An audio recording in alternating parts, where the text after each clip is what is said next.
Mr. President, Excellencies, the ideals of the United Nations, peace, justice, equality, and dignity are beacons to a better world. But the organization we celebrate today emerged only after immense suffering. It took 2 world wars, millions of deaths, and the horrors of the Holocaust for world leaders to commit to international cooperation and the rule of law. That commitment produced results. A third world war, which so many had feared, has been avoided. Never in modern history have we gone so many years without a military confrontation between the major powers. This is a great achievement of which member states can be proud and which we must all strive to preserve.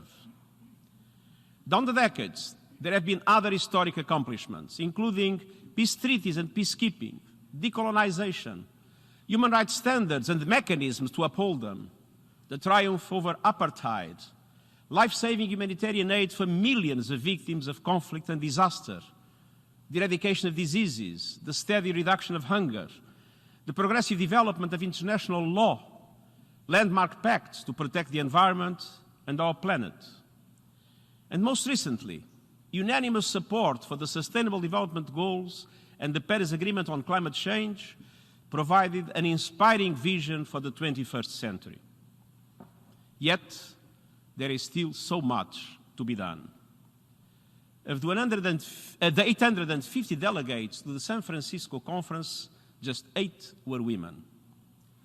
25 years since the Beijing Platform for Action, gender inequality remains the greatest single challenge to human rights around the world. Climate calamity looms. Biodiversity is collapsing. Poverty is again rising. Hatred is spreading. Geopolitical tensions are escalating, and nuclear weapons remain on hair-trigger alert. Transformative technologies have opened up new opportunities, but also exposed new threats. And the COVID-19 pandemic has laid bare the world's fragilities. We can only address them together. Today we have a surplus of multilateral challenges and a deficit of multilateral solutions. I welcome the General Assembly's 75th anniversary declaration and commitment to reinvigorate multilateralism. You have invited me to assess how to advance our common agenda, and I will report back with analysis and recommendations. And this will be an important and inclusive process of profound reflection. Already we know that we need more and more effective multilateralism with vision, ambition, and impact. National sovereignty, a pillar of the United Nations, goes hand in hand with enhanced international cooperation based on common values and shared responsibilities in pursuit of progress for all. No one wants a world government, but we must work together to improve world governance.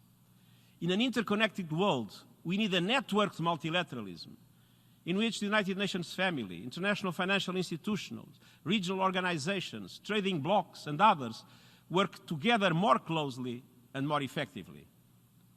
And we also need, as the President said, an inclusive multilateralism, drawing on civil society, cities, businesses, local authorities, and more on young people.